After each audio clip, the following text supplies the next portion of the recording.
La trace de l'enfant, ce n'est pas seulement cette émission-là, mais ça, c'est vraiment la partie la plus précieuse, la plus enfouie, la plus éloignée du quotidien.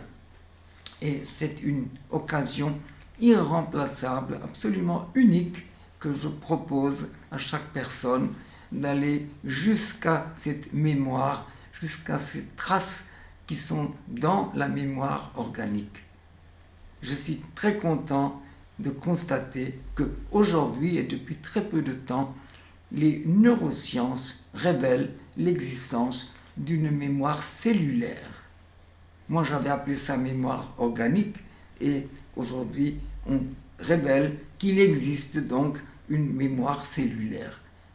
Et ça, c'est pour moi, bien sûr, un très grand plaisir d'apprendre que dans d'autres domaines scientifiques, on confirme ce que j'avais déjà découvert il y a fort longtemps. Et lorsque, il y a 30 ans, on me demandait « mais où se trouve cette mémoire organique ?» Je n'en savais rien. Est-ce que j'avais besoin de le savoir? Oui, si je l'avais su, ça aurait été bien. Mais je savais qu'elle existe. Est-ce qu'elle existe dans le ventre, ou dans la tête, ou dans les os, ou dans les nerfs? Je n'en savais rien. Mais aujourd'hui, je peux dire que c'est ça.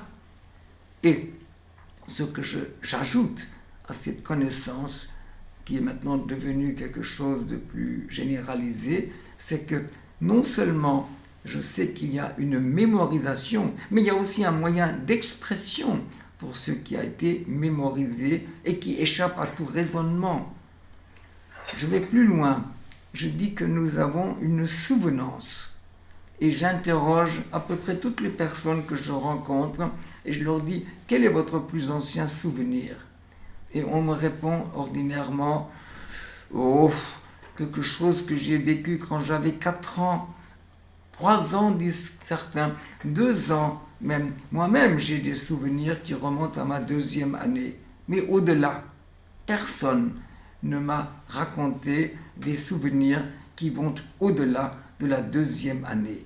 Et si l'on pense à ce qu'est un enfant de 2 ans, quelle expérience il a fait, quelles expériences il a faites durant les 2 premières années de sa vie. Mais la naissance est un gros événement aussi. Et ce qui a précédé la naissance, la formation de l'organisme, sont des événements considérables. Et tout ça nous échappe.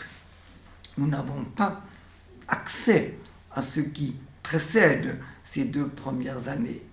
Et de les retrouver nous permet de retrouver notre commencement. C'est absolument prodigieux de penser que nous retrouvons notre commencement perdu. C'est ce qui se passe dans le jeu de peindre, dans le clos-lieu. Et c'est un événement d'une très grande importance et qui est tellement original.